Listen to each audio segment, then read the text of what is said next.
Hi, my name is Laura Joy, and I am the Youth and Children's Director at Cedar Grove Baptist Church in Warsaw, Missouri. I post videos on a weekly basis to support parents, guardians, and mentors in discipling children and youth as they seek to understand who God is, why the Bible matters, and how that affects our lives. Today's content is focused on 6th through 12th graders, but it can be useful for all ages because we are continuing to learn how to dig deep into studying the Bible. I am by no means an expert on the Bible or on what God's will for your life is, but I am somebody who loves digging into this amazing book that God has written us, the Bible. So, let's get started.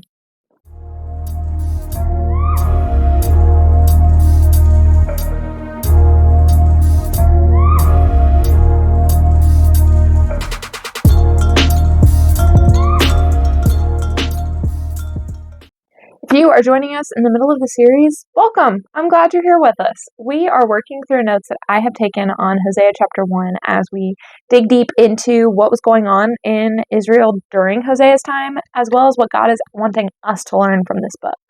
If you haven't already watched those videos, though, I do encourage you to go check out the rest of the series on the Learn to Study playlist on our YouTube page. We're going to pick up where we left off last week, which is in Hosea chapter 1, verse 4, in the middle of a whole bunch of confusion.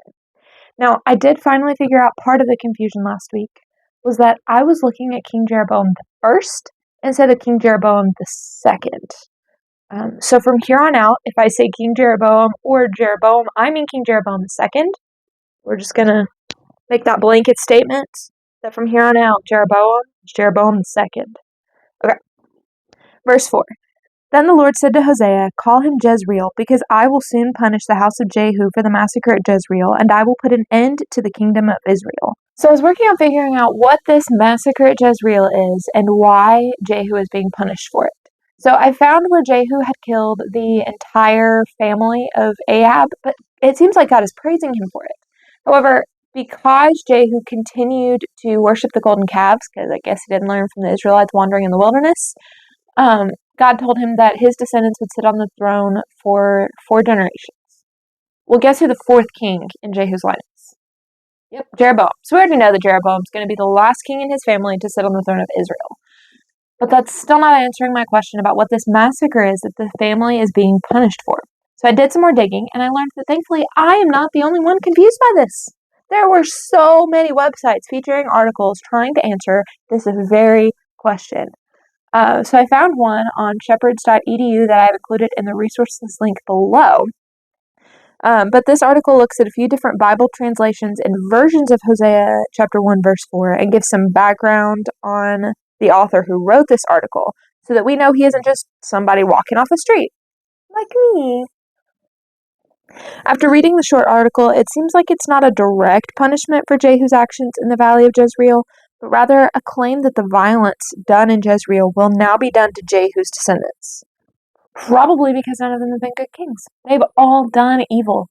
Now, this is one of those many times where I cannot know for sure that I am 100% correct about my understanding on this, but it actually really does make a lot of sense to me that it's not a punishment for Jehu's actions in the Valley of Jezreel, but rather that violence is going to be done to Jehu's family. But at the very least, I am at peace with that answer right now, and the constant stream of questions flooding my brain has quieted. So let's go back to chapter 1, verse 4. The verse says, "Then the Lord said to Hosea, Call him Jezreel, because I will soon punish the house of Jehu for the massacre at Jezreel, and I will put an end to the kingdom of Israel." So we took a close look at the name Jezreel and why it might be there. Which, by the way, all of the rabbit trails that I've chased in the last couple of weeks, those really are not super uncommon for me when I'm studying the Bible in this much depth. The Bible is incredibly intricately woven together, so reading one verse is going to cross-reference with verses all over the Bible. Oh, it's so cool. But the next part of Hosea chapter 1, verse 4 that jumped out at me was the word because. God didn't just tell Hosea to do something. He gave him at least part of the reason why he had to name his son Jezreel. Now, I don't know if I would appreciate that reasoning if I had to name my child Jezreel, but the part of me that can't stop chasing down answers when I have a question really appreciates the fact that I'm not left just wondering for the rest of my life. Verse 4 finishes by saying, "I will put an end to the kingdom of Israel." Now, Jeroboam was not the last king of Israel, although how fitting would it have been for Jeroboam the first to be the first king of Israel and Jeroboam the second to be the second king of Israel. That would have been so cool. But there were 6 kings in Israel after Jeroboam the second. So obviously when God is telling Hosea that he's going to bring about the end of Israel, he doesn't mean immediately. I did get to looking at the timing though because I was curious because I'm me. And chapter 1, verse 1 tells us that Hosea was a prophet all the way through the reign of Hezekiah. Hezekiah was on the throne of Judah when Israel was completely eliminated.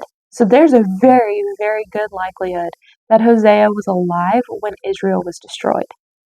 Can you imagine how scary that would have been? I mean, Hosea lived in Israel, and here God is telling him, hey, Israel is about to not be a thing anymore. Woo! And then we get to looking at verse 5. In that day, I will break Israel's bow in the valley of Jezreel. Okay, so here's the valley of Jezreel again.